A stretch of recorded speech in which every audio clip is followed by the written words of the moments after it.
কই যাও। আব্বাজান এই দিনটাতে ইবাদতে মশগুল থাকেন, তার ইবাদতে ব্যাঘাত ঘটানোটা আমাদের ঠিক হবে না।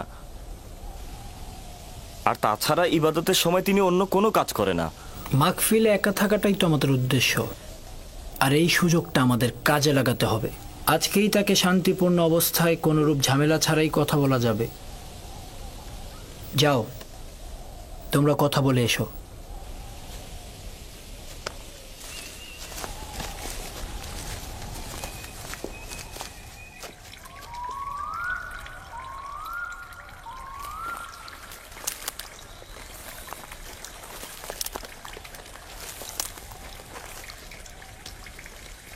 সালাম আব্বাজান। সালাম আব্বাজান। সালাম আমার পুত্রগণ। নিজের মাবুদের জন্য নির্জনতা বেছে নিয়েছেন? আমাদের জন্য দোয়া করবেন আব্বাজান। তোমাদের জন্য সবসময় আমার হাত খোদাবন্দের দরগায় থাকে। এখানে কেন এসেছো জানো তো? আজকে আমি কোনো কাজ করব না। আপনার অনুমতি পেলে আমরা ইউসুফকে মরুভূমিতে নিয়ে যেতে চাই। কী কারণে হঠাৎ ইউসুফকে নিয়ে যেতে হবে? তেমন কোনো কারণ নেই আব্বাজান। এই ইউসুফ আমাদের সাথে একটু মরুভূমিতে গেল, আমাদের সাথে একটু খেলাধুলা করলো, আর তাছাড়া ওর তো একটু অভিজ্ঞতারও দরকার আছে, তাই না আব্বাজান? ইউসুফ এখনো বালক আছে, তার মরুভূমিতে যাবার সময় হয়নি। সময় হোক, ওকে মরুভূমিতে আমি নিজে পাঠাবো। এখন যাও। আব্বাজান, আমরা কথা দিচ্ছি, তার প্রতি সতর্ক থাকবো। জি আব্বাজান, কথা দিচ্ছি। বললাম তোর সময় হয়নি, এখন তোমরা এখান থেকে যাও। যাও।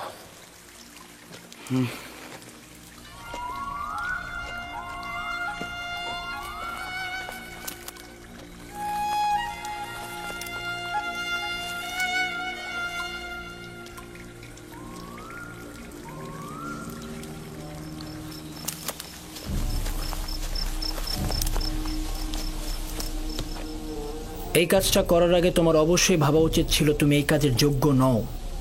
হ্যাঁ, তোমার এত যোগ্যতা থাকলে তুমি গেলে না কেন? এটা কি পয়গম্বরের বংশধরের নমুনা?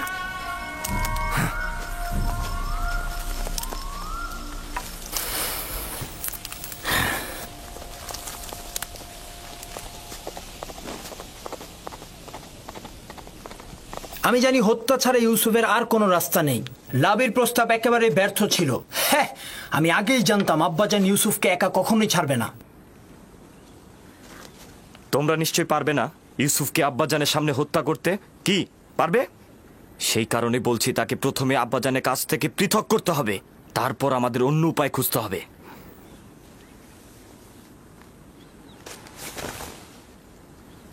আমি একটা উপায় খুঁজে পেয়েছি।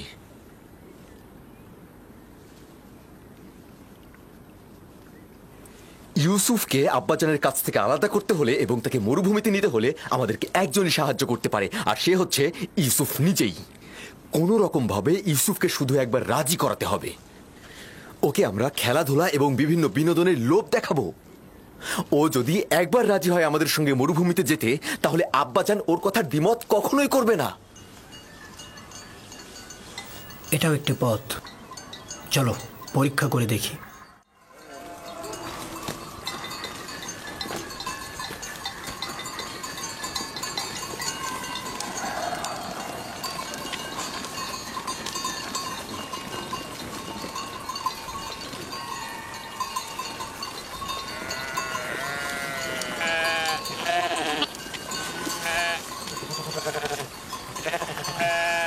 ইউসুফ, তুই কি সবসময় বাড়িতে বসে বেনিয়ামিন আর দিনের সাথে খেলা করে সময় কাটাতে চাস? জি, আমি দিনেও বেনিয়ামিনের সাথে খেলা করতে ভালোবাসি। আরে আমিও তো তোর সাথে খেলা করতে ভালোবাসি, কিন্তু এই খেলা সে খেলা নয়, এটা পাহাড় ও মরুভূমিতে খেলা। ব্যাপার কি, পশুগুলোকে বের করছো না? না, ভাইদের জন্য অপেক্ষা করছি।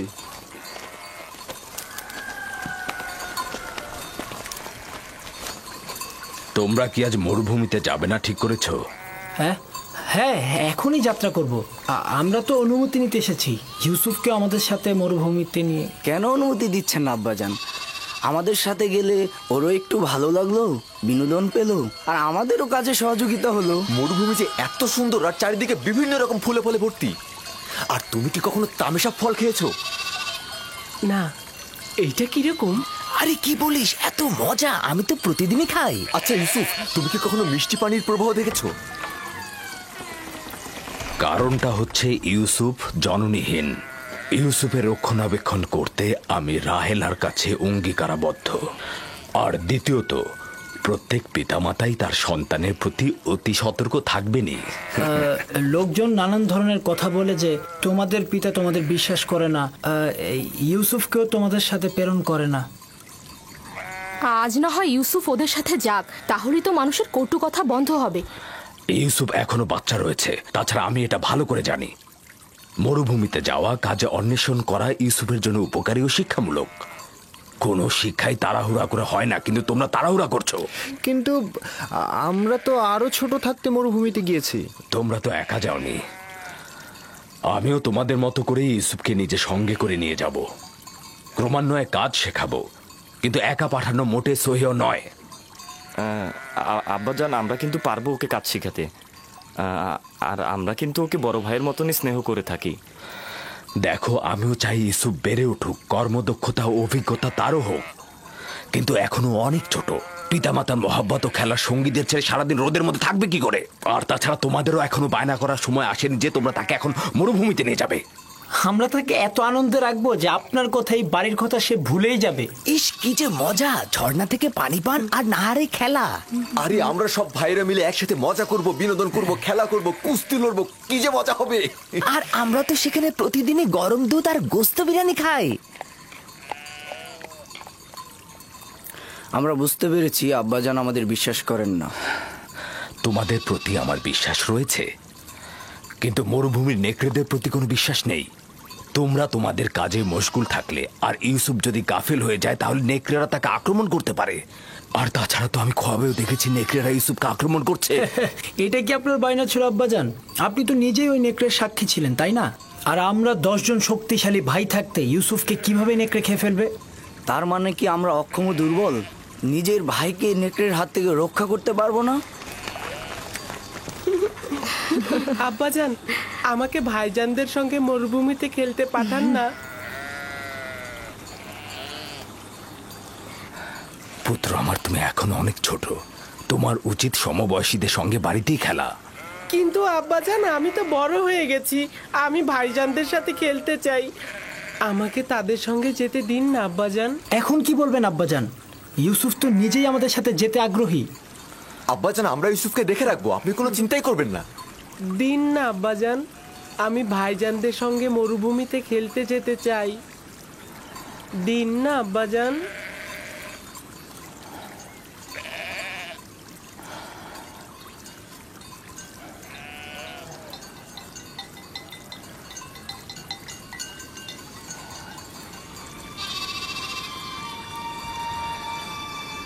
ঠিক আছে, অনুমতি দিলাম।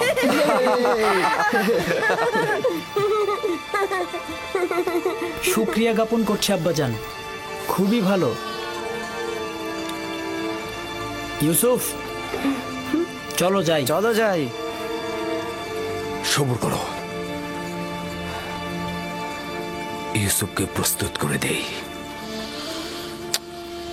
এসব পুত্র আমার।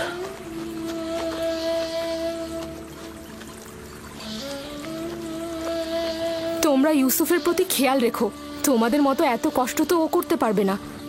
আপনি একদমই চিন্তা করবেন না আম্মাজান, আমরা তাকে কষ্টই করতে দিব না।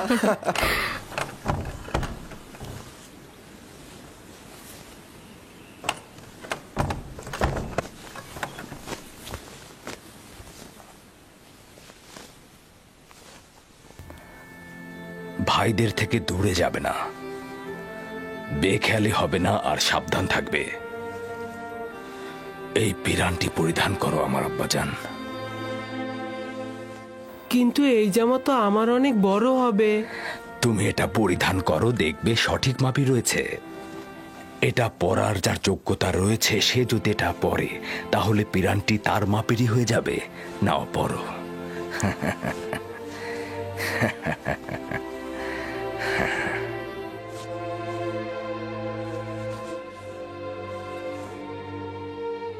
আব্বাজান, এইটা তো আমারই মাপের। এই পিরানটি বেহেশত থেকে আমার দাদাজান ইব্রাহিম নবীর জন্য এসেছিল।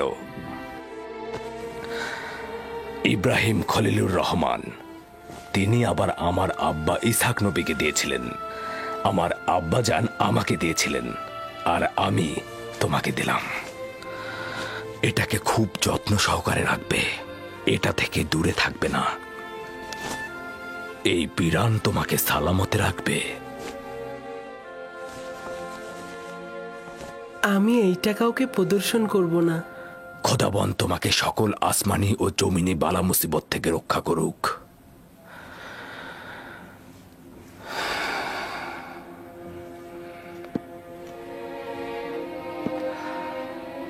সব জায়গায় ভাইদের সঙ্গে থাকবে, যা বলবে তাই শুনবে। চলো। এসো ইউসুফ, এসো। এসো, চলো চলো ইউসুফ, চলো। চলো। এসো ইউসুফ। দাঁড়াও, আমিও মুলুকের শেষ পর্যন্ত তোমাদের সঙ্গে যাব। খুবই ভালো, আসুন। চলো যাই। চিন্তা করবেন না আব্বাজান, ইউসুফ আমাদের সাথে খুব ভালোই থাকবে।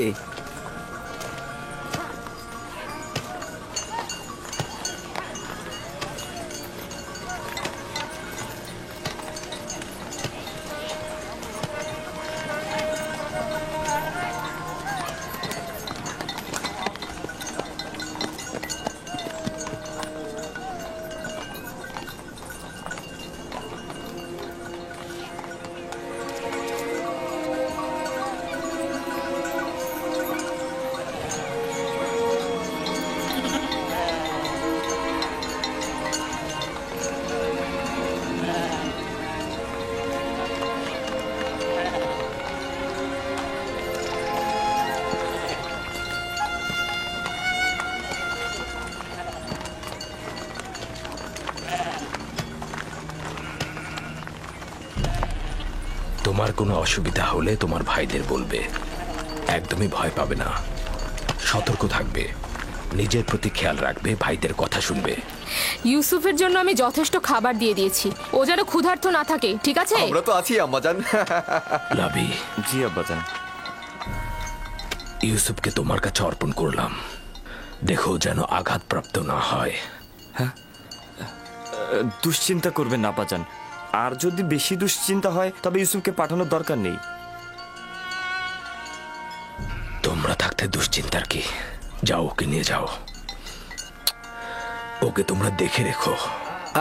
আমি আমার ভাইদের পক্ষ থেকে আপনাকে কথা দিচ্ছি যে সূর্যাস্তের সময় ইউসুফকে আপনার কাছে হাসি মুখে পৌঁছাবো। এসো ইউসুফ। চলো ইউসুফ। ইউসুফ, এসো ইউসুফ। তোমরা এগিয়ে যাও। এসো ইউসুফ।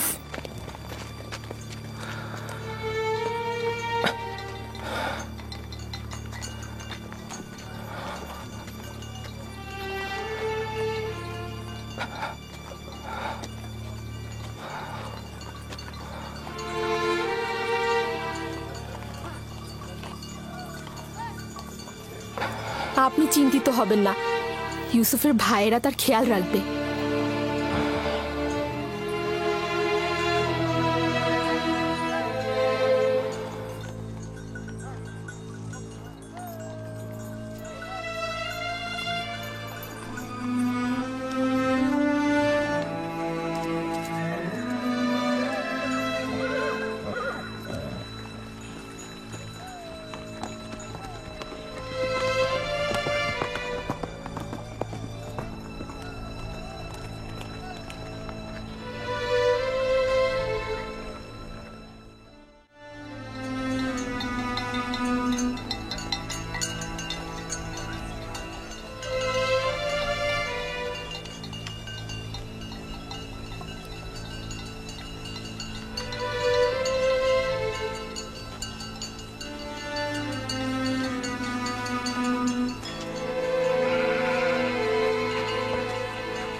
করছে ইয়াহুদা?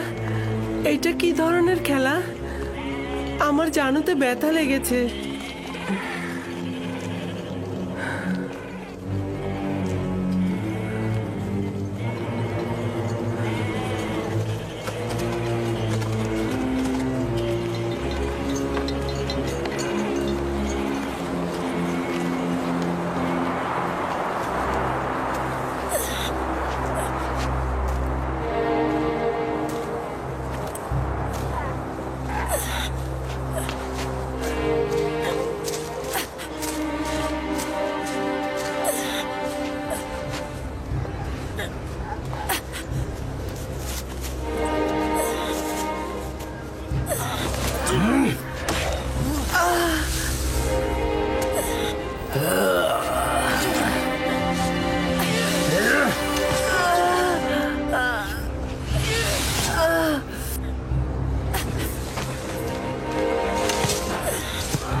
চিৎকার কর, তোর সাহায্যের জন্য আব্বাজানকে ডাক।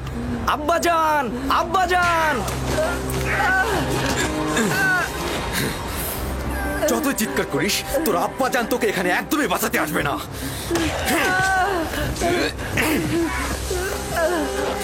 এখন পর্যন্ত আব্বাজানের মায়া মহব্বত ছাড়ার কি দেখেছিস? কিছুই দেখিসনি। পিতাজানের মায়া মহব্বত তোর জন্য, এমনকি বনি ইসরায়েলের গোষ্ঠীও। আমার গুনাহ কি? আমাকে কেন শাস্তি দিচ্ছ? তোর কি গুনাহ না? ওঠ! তুই চাস আমাদের থেকে শ্রেষ্ঠ হতে? এই আশা গোরস্থানে যে কর, আমরা তোকে চিন্তা রাখছি না। আমাদের আব্বাজানকে কেড়ে নিবি না তুই? ডাক্তারকে, ডাক্তারকে তোর ফরিয়াদ পৌঁছে দে। আমরা সবাই বনি ইসরায়েলের সন্তান, তুই একা নয়। পিতাজানের আঁচলের নিচে ছিলি না? কোথায় তোর পিতা? ডাক তাকে, ডাক তাকে! আবারও মিষ্টি ভাষায় তোর খোয়াবগুলো আমাদের বল। তোর তারকাগুলো তো এখন তোকে সাহায্য করবে। ডাক্তারদের, ডাক্তারদের!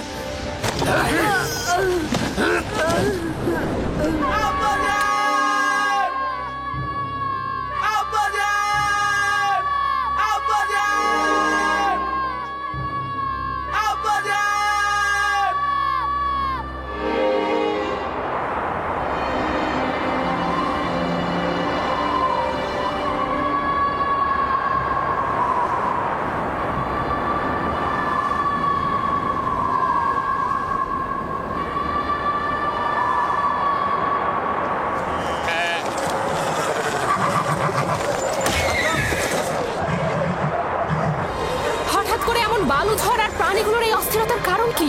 কি করে বলবো লিয়া, জানি না কি ঘটনা ঘটছে। এইটা আবার কি? আমি এমন তুফান তো কখনো দেখিনি। হ্যাঁ হ্যাঁ, তাড়াতাড়ি ভেতরে যাই, ওঠো।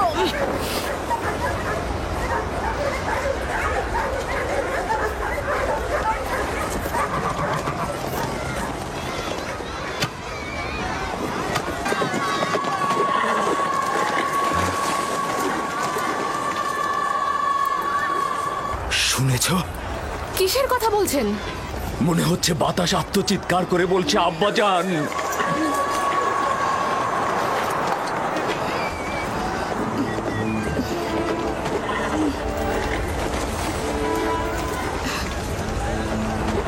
কিন্তু আমি তো কিছুই শুনতে পাচ্ছি না। কেন পাচ্ছ না? আমি তো পাচ্ছি।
আমাদেরকে বিদায় জানাতে।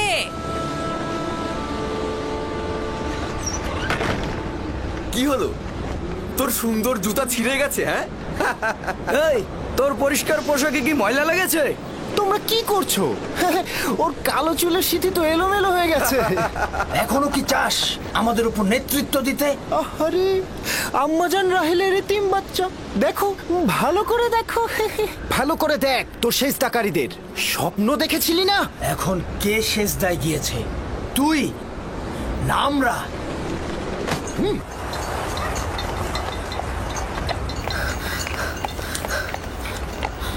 আব্বাজান, ইউসুফ কোথায়? ইউসুফ তো তোমার ভাইদের সাথে মরুভূমিতে গেছে। আপনি তাদের সঙ্গে কেন যেতে দিলেন? আমি বেশ কয়েকবার ইউসুফের প্রতি ভাইজানদের ঘৃণার সাক্ষী ছিলাম। আপনি কেন যেতে দিলেন তাকে? চিন্তা করো না কন্যা আমার, ইউসুফ নিজে থেকেই চাইলো মরুভূমিতে গিয়ে ভাইদের সঙ্গে বিনোদন নিতে। তার মানে আপনি কি তাকে ভালোবাসা দেননি? এসব কি বলছো কন্যা আমার? তোমার ভাইয়েরা ওকে নিতে চাইলো আর ইউসুফও নিজে থেকে যেতে চাইলো, সে কারণেই তো আমি অনুমতিটা দিলাম।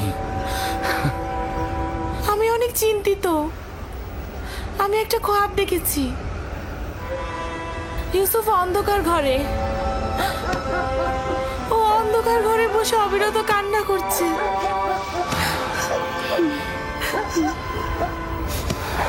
আমি সন্তানদের প্রতি বিশ্বাস রাখছি, তারা নিশ্চয়ই ইউসুফকে সহি সালামতে বাড়ি ফিরিয়ে আনবে। কিন্তু আমার যেন কেমন লাগছে। এখন কে মাটিতে পড়েছে, তুই না আমরা? বল তোর সেজদাকারীগণকে এখন তোকে সাহায্য করুক।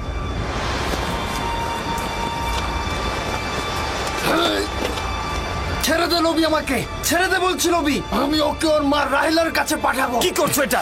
আমাদের সিদ্ধান্ত তো এমন ছিল না। আর ওই সমঝোতা তো তোর মুখ বন্ধ করার জন্য ছিল। কিন্তু আমি এটা হতে দেব না, কারণ তোমরা বলেছিলে অন্য পথ খুঁজে বের করবে। ওকে ছেড়ে দে লাভি, ওর কাজ ওকে সম্পূর্ণ করতে দে। ওকে ছেড়ে দে। তাহলে উত্তম হবে আগে আমাকে হত্যা করা, আর যদি বেঁচে থাকি তবে আব্বাজানকে কথা বলবোই। সাবধান ইয়াহুদা, ইউসুফকে ছেড়ে দাও, না হলে তোমাকে আগে মরতে হবে। নিজেদের মধ্যে রেষারেষি বন্ধ করো।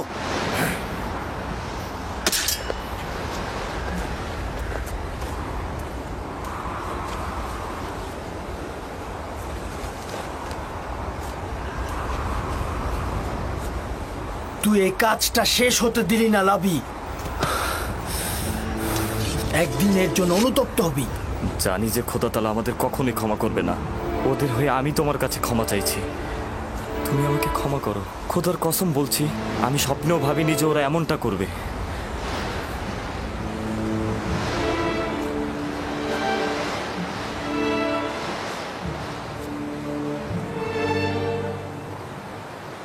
পয়গম্বর আর পয়গম্বরদের বংশধরদের উচিত তো হচ্ছে মুসিবতে ধৈর্য ধারণ করা, কিন্তু আমি ভাবিনি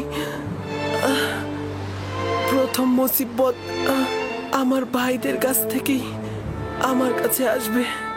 আমার ভাইরা আমার শত্রু হয়ে যাবে। তোমার মুখে হাসি কেন?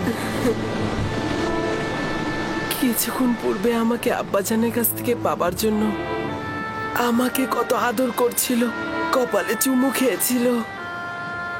ইয়াহুদা আমাকে না হাঁটিয়ে ঘোড়ায় চড়িয়ে নিয়ে এসেছে। তখন মনে হচ্ছিল দুশ্মনদের করে এত ভয় কিসের, এতগুলো ভাই আমার সাথে। কিন্তু আমি এখন বুঝতে পারছি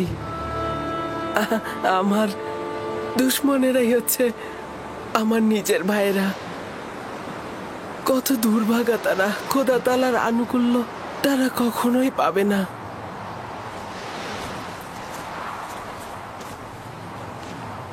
লাভি,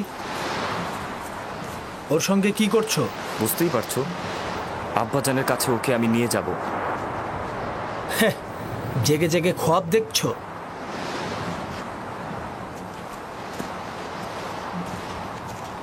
যদি ওকে ফিরে দেওয়ার চিন্তা করো তবে দুইজনের জানের বিনিময়ে এই কাজ সম্পূর্ণ করব। এটা ছাড়া আমার কোনো পথ থাকবে না। কি করবো এখন? ওরা তো আমাদের দুজনকে হত্যা করবে। আপাতত ওরা যেন তোমাকে হত্যা করতে না পারে তার একটা পথ বের করতে হবে। খোদার উপর ভরসা রাখো। আমাদের তো কথা ছিল আব্বাজানের কাছ থেকে ওকে দূরে সরানোর। তাহলে কোনো কাফেলার কাছে অর্পণ করি। কিন্তু আমরা তো পারবো না নিজের হাতে ওকে কাফেলার কাছে অর্পণ করতে। দেখো, কোনো রকম দ্বিধাদ্বন্দ্বে থাকা যাবে না। আরে নিজের হাতে রাখবো কেন? আমরা যদি কোনো গাছের উপর রেখে দেই তাহলেই তো কাফেলার ওকে পেয়ে যাবে।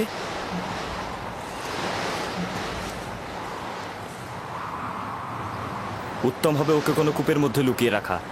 এতে করে কাফেলাগণ পানি উত্তোলনের সময় ওকে খুঁজে পাবে আর নিজেদের সাথে নিয়ে যাবে। এটা কিন্তু ভালো বুদ্ধি। এখান থেকে খুব কাছেই একটা কূপ রয়েছে। এই যাদের বাণিজ্যিক কাফেলারা সেই পথ দিয়ে অতিক্রম করে, আর সেই কূপে আমরা যদি ওকে রেখে দিই তাহলে ওরা ওকে পেয়ে যাবে। হ্যাঁ, খুবই ভালো। চলো যাই। দল, নাপতালি, তোমরা ভেড়াগুলোকে দেখাশোনা করো।